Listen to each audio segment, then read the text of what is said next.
Hi guys, welcome back to my channel and thanks for tuning in to another video. And for those who are new here, my name is Angela and it's so nice to see you on this platform. And of course, if you haven't subscribed to this channel, please consider doing so. I will greatly appreciate, because your subscriptions, the likes, the comments gives me motivation to actually continue to do more research and to produce more content that will be helpful for you in your own immigration journey to Canada. So today's video is going to be a Q&A, and actually guys, before I even go to that, I would really like to ask you to forgive me for those whom I have not been able to respond to your comments, either on the comment section or on Instagram, because there are just so many. And for the comment section, I really try to respond to every comment one by one, but sometimes I get a little bit overwhelmed because I just have so much to do. And every time I open, or every morning I open my Instagram, and I have more than 100 comments, and it's just not possible sometimes for me to respond to all of them in a single day, or even to respond to just all of them. So what I decided to do, and that's the reason why I came up with this video today, is to try and answer as many questions as possible on this platform, because what I realized is that the questions are actually related, and most of these questions are going to be about the home child caregiver or the home support worker pilot. And yes, I wrote down some questions and I'm going to be responding to them just one-on-one.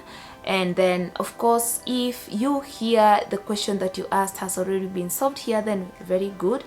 And if I will have not actually maybe tackled it the way you wanted it to be, just feel free to still ask, and whenever I have the chance, I will try as much as possible to respond to you. So there has been a very common question among so many people, and people are like, okay, I saw your video on moving to Canada, or about the Canadian jobs or Canadian caregiver jobs or pilot, whatever. Can you walk me through the process? And can you imagine 100 people or 50 people asking the same question every day? And as much as I try to walk some of them through the process, it is just not possible to do that. Like, I still have so much to do in my day. I am a very busy person. Like, I don't even have a break. I am still having mommy duties. Like, I have to take care of my kid, I have to do other jobs or other things around the house, and to do my own research and stuff, so it becomes a little bit difficult. And for that one, because that one is going to be a lengthy video, that's going to be our next video, where I'm going to walk you through the process of applying for this nanny or caregiver pilot step by step. I realized I have to do it all over again, because either people did not watch that video, or maybe it included so much information and maybe so many people did not get to that point, or just people have joined this platform and they need like a refresher. So we are going to do that on the next video. Please check that out on Thursday, and I'm giving myself that timeline so that I start working on it immediately and I avoid the laxity.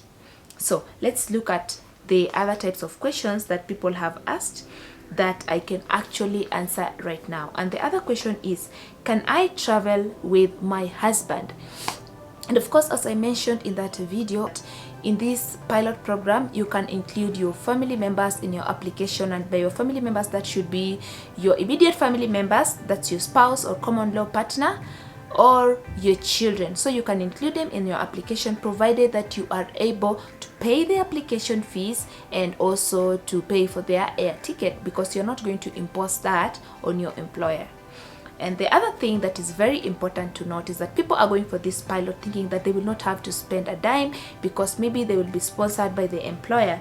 But just remember that the work permit that you're going to get is actually an open work permit that allows you to change employers. Like, you can change employers if you're not satisfied with the one that will have made you to go to Canada, but it is also confined within the same type of the same NOC code. Like, if you are a home caregiver, you can only change to another employer who is also providing the same type of job, like a home caregiver. So don't think that, okay, I will just use this as a gateway to go to Canada and then do whatever I want to do.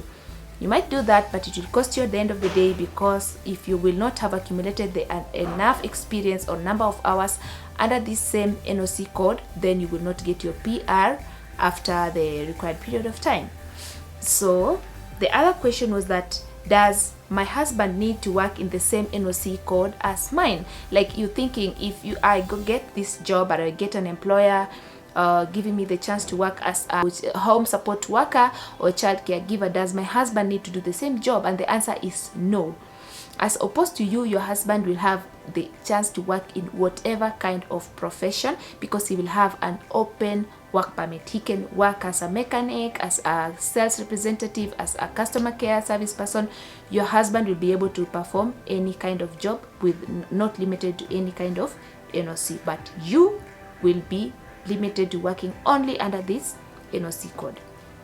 And then the other question is there a job that doesn't require like a professional experience or something, like a nanny or caregiver? And the answer is no, because Canada is actually looking for high skilled or skilled professionals. And I know that there are some jobs that require low skills or a semi-skilled, that maybe those that fall under skill type C or D, but you still need to have some decent amount of work experience and also some level of education. There are some jobs, of course, that require you to only have a high school education as long as you have a work experience. But when it comes to this pilot program, this one for nanny and for home support workers, then you need to have at least 1 year post-secondary education, which means if you only have secondary education or high school education, then that is not sufficient to apply for this pilot. And if you really need to work under this pilot, then you need to start investing in going back to college and acquiring either a certificate or a diploma. And what can be even more beneficial to you is if you can actually get a certificate or a diploma under the same NOC code. Like, it will give you experience and also education credentials at the same time. The other question is how do I start? Like, yeah, this is now the whole question that I told you. So many people are asking this, like, how do I go about the process? I don't know where to start. I feel lost. And I said that this one, we cannot put this under this video because it's going to be very long. So how to go about the process, as I mentioned before, we are going to look at it in our next video step by step, and we will be only focused on how to go about applying for these 2 pilot programs. And then the other question is, okay, I am paid in cash. How do I prove to them while applying for this home support worker program? And the answer is, for this pilot program, you don't need to show proof of funds. So whether you are paid in cash or whether you're paid in kind, nobody is going to ask you to provide your bank statement, because remember that this is an employer driven, or at least you will, for you to qualify for the program or for you to get the work permit, you need to have a job. You will leave your country having already gotten a job, so you don't need to provide your bank statement to qualify for this pilot. And then the other question is, I have a 5-month-old, can I still apply for the PR? And there is nowhere that is mentioned if you have a child or if you don't have a child, you cannot apply for the PR. You can apply for the PR, and that is going to be up to the employer if they are willing to take you into their home knowing that you have that little child. Or is your plan going, are you planning to travel with this child at first, or what is your plan exactly? Or how are you going to be able to go about your work with an infant? Remember, you'll be required to take care of other children, so how are you going to be taking care of your own if you also have to be taking care of the other children or household duties or somebody that is actually vulnerable? So that is the kind of question that you would ask yourself. IRCC have not mentioned anywhere that if you have a small child, then you cannot qualify for the program, but it's just going to be raising a lot of questions in the employer's mind, like how are you going to perform your duties when you're still supposed to be taking care of your child? So that's the problem. And then the other question is, do they allow men to apply for this program? And I've seen that enough times. And specifically, they're asking about the nanny program. And the gender also for this program has not been mentioned on the IRCC website. But the thing is, I saw in one immigration site that actually processes applications for nannies, that they have stopped accepting, not the IRCC, but actually the immigration site, that they have stopped accepting applications from male applicants, because most families are refusing to allow like their caregivers or their child caregivers to be male, of the male gender. So that becomes a problem. So if you can get an employer, and if you can convince that employer that you are able to do the work despite the fact that you are a man, then IRCC will have no problem with that. But remember that this is an employer driven pilot, that you have to have a valid job offer from an employer, and that employer has to prove that they really have a need to employ you, that either they have a small child at home that needs to be taken care of, or they have somebody who is vulnerable or maybe who is disabled in their home, and that they also are able to pay the wage that they have agreed on your contract. So all those things. So whether a male is able to apply or not depends on whether you are able to get an employer that is willing to accept you as a man. So that is actually up to you. You go find an employer, and if you can get one and convince them to hire you, then well and good. Because I think I saw somewhere of an elderly person who was asking for like a home caregiver, and they were very specific that they needed the caregiver to be a man. So it's going to be easier maybe for the home support worker for a man to get that, especially if you are going to take care of a man, than to find a nanny job as a man. That's going to be a little bit tricky, because it's not like a stereotype, but just so many people just have the notion that ladies can do the job better, or maybe they will feel safer if they are leaving their children around a lady. So that's where the problem comes in. And then another person asked, and this one is number 10. I don't know if we have more, and I think this one is going to be our last question. Like, can I apply for these pilot programs like outside of my country? Like this lady was saying that she lives in Bahrain, and she would like to take part in the wherever she needs to apply for that program, but she doesn't want to come and do it from Kenya. And actually the answer is you don't have to come back to your country to do it from there, because most of the applications, either there is a visa application or whatever office in the place where in the country where you stay. Of course there is maybe a Canadian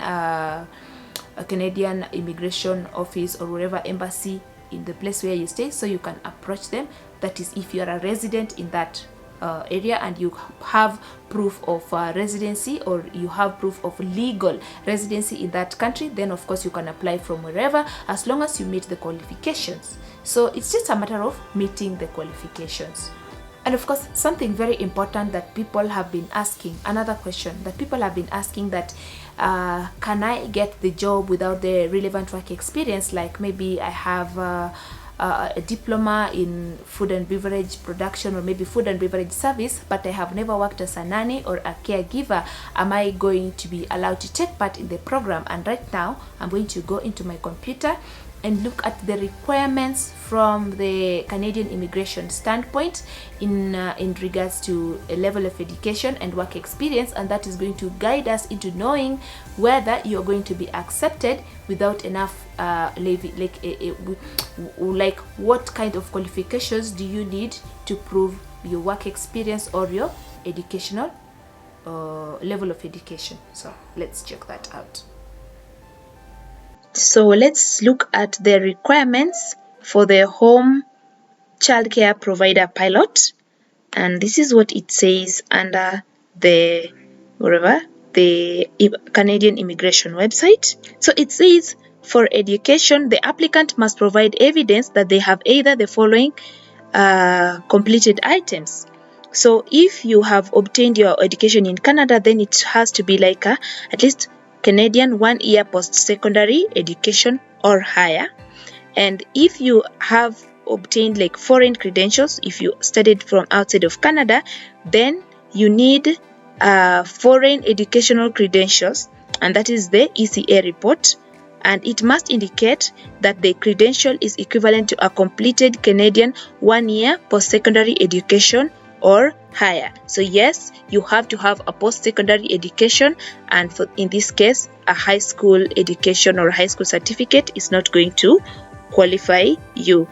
When it comes to qualifying work experience, full-time work means at least 30 hours of paid work per week. To qualify, an applicant must have obtained work experience in an eligible occupation listed in the NOC classification. So if it's the home child care provider pilot, then you as an applicant must have qualifying work experience as a home child care provider, which means you must have provided in home care to children under the age of 18, whether in your own home or in the employer's or child's home. Okay, and when it comes to the home support worker pilot, then the applicant must have qualifying experience as a home support worker and related occupations. And just note that if you have experience as a housekeeper and related occupations, then you are not eligible to apply under the home support worker class.